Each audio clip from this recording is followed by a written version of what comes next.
Hare Krishna. Reading from Chaitanya Charitamrita, Antelila, 28th chapter, and text number 40. Udvega divasanaya yakshana haila yuga sama varshara mega praya suvarshe nayana.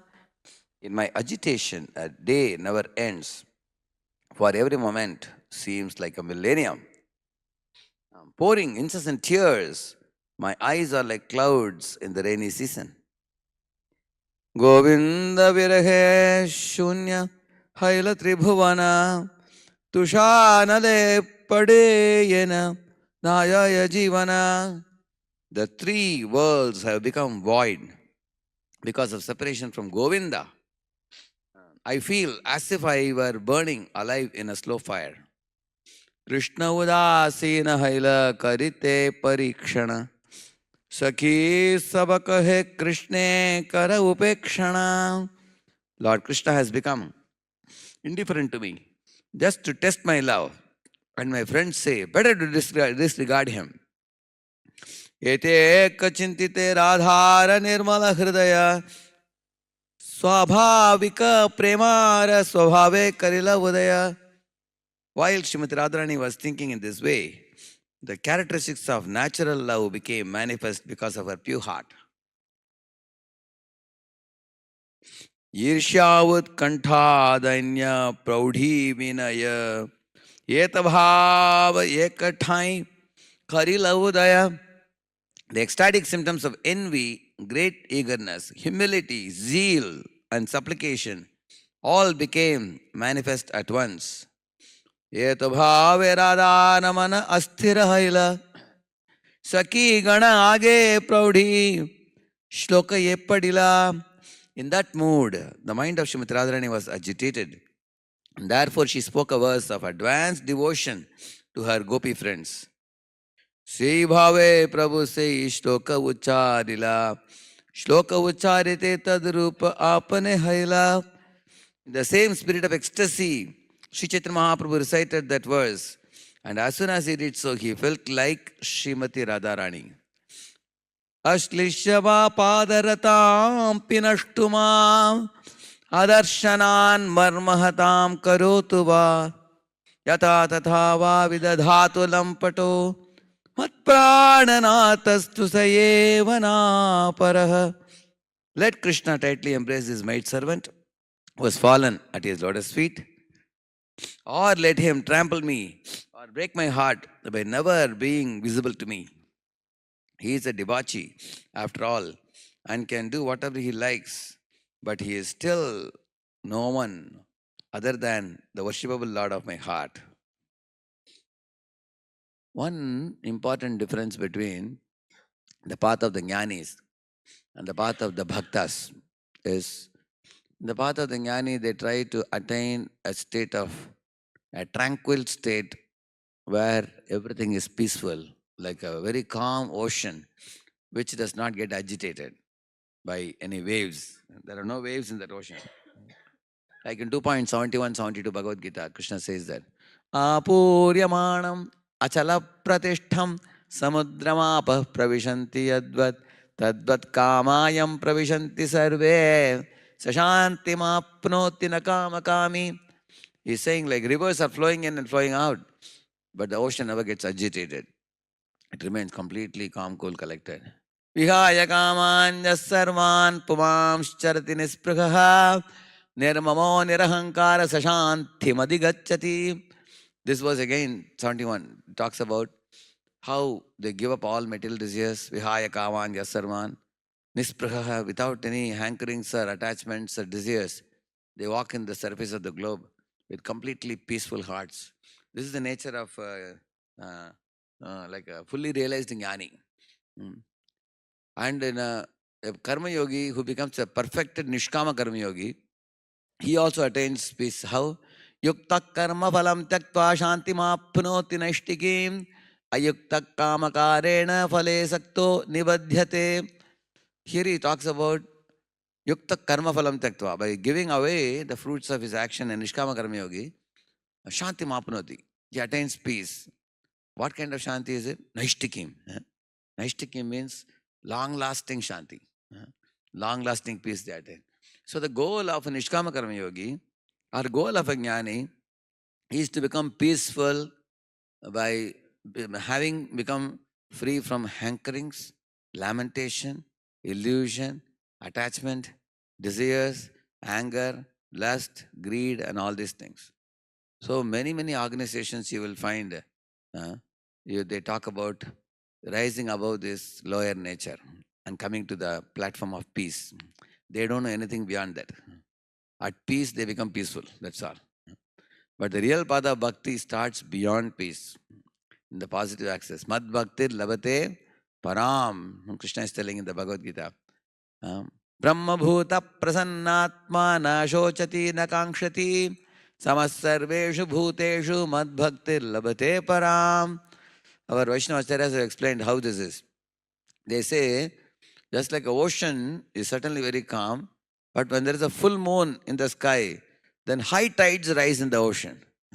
Similarly, a devotee of the Lord is very shy, sober, calm, cool, collected, polite, respectful. But when the moon of Radha, Vrindavan, Chandra arises in their hearts, then they go mad. They jump up and down. Evam hasati, roditi, rauti, gayati, unmadavan nrityati lokavahyaha, it is said. They go mad in ecstasy, they cry, they chant, they roll on the ground, their hairs stand on end, tears well up in their eyes. That's the nature of a devotee. So, just like high tides rise in the ocean. So, in this way, what is the end result of becoming a Krishna devotee?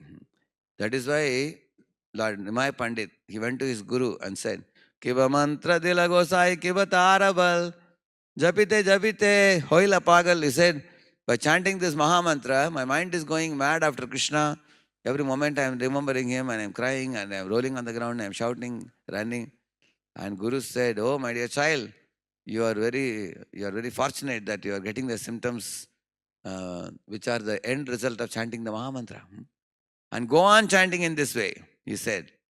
So, in the path of Vaishnava, the chanting of the holy name and studying of the Vaishnava Siddhanta philosophy brings one closer and closer to Krishna's lotus feet. The nature of that experience is sometimes the devotee feels viraha, a separation from the Lord. Other times the devotee experiences sambhoga. Like we were hearing in the Brihad Bhagavatamrita, how even in the Goloka Vrindavan, Krishna has different rooms. One room is Vrindavan, another room is Dwaraka. So he has different places to go. So sometimes he keeps one group of devotees in separation and goes. And doesn't go away forever. He comes back also again. He keeps coming, going, moving. In this way, devotees meet him, they feel jubilant, they celebrate festivals. Then he leaves him and goes, they feel separation. In this way, Krishna tosses the devotees in the mood of, you may ask, why to do this? Why don't you allow me to be peaceful? Just stay and keep quiet. No. The Bhakti Yoga, the conclusion of Bhakti Yoga is the thrilling life of thumping emotions, the spiritual emotions, where there is anxiety mixed with bliss. To understand this, you can ask any man, you ask him, see, your life was peaceful. Why did you marry? Why did you beget children? Why did you take job? Why do you struggle hard? You may ask.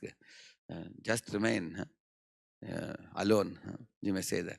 But everybody knows there is difficulty in married life, in begetting children, in raising the children. But in that tension also they get some happiness, correct? No? This is a perverted, shadowy reflection of the spiritual anxiety. Of course, that anxiety, eternal anxiety, is a wonderful anxiety. But in this world also people, in the midst of anxiety, they find some happiness also, correct or not? Like a man finds some happiness in the child's speech, in the little happiness of the family. So in the material life, it's a mixture of mundane pleasure and mundane suffering. Whereas the spiritual world is a combination of spiritual pleasure, spiritual bliss, and spiritual anxiety. So that just as in this world, life with multiple living entities is simultaneously having these two emotions. Similarly, in the spiritual world, there are innumerable living entities in different rasas, with Lord in the center, exchanging rasa with the Lord. And this is what makes the spiritual world a place of variegatedness, place of bliss, place of thrill, place of wonderment, place of astonishment, place of curiosity.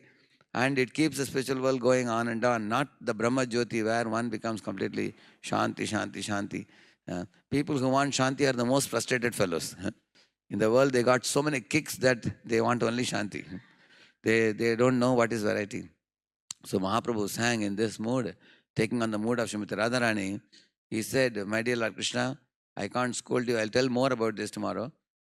He's not scolding Krishna. Initially appeared like scolding or expressing anxiety. Finally, he surrendered completely. So this is the climax verse. Once I asked my spiritual master, Maharaj, why didn't you speak on this verse? You are always quoting Trinadapi Shunichana. Like that, when I met him in the room, I asked him. Maharaj said, people are not ready for this. First, let them become ready for Trinadapi, he said. If people apply Trinadapi verse properly, then they can gradually understand this verse. But this is a very advanced verse, he said. This is not easily understandable by conditioned souls. Therefore, they have to cultivate the qualities of Trinadapi, Shunichena, Tarorapi, Sahishuna, Amanina, and Manadena. When they cultivate these four qualities deeply, they will become purified to such an extent that they will be able to come to this stage of unconditional surrender by chanting the holy name. Harinam Prabhu ki. Let's offer our humble obeisances unto all the Vaishnava devotees of the Lord who are just like desert trees, ocean of mercy, full of compassion for the fallen conditioned souls. Vancha kalpatarubhyascha kripa sindhubhya eva cha patitanam pavanebhyo Vaishnavebhyo namo namaha Ananta Koti Vaishnava Vrindaki Vaishnava Thakur Srila Prabhupada ki Namacharya Haridas Thakur ki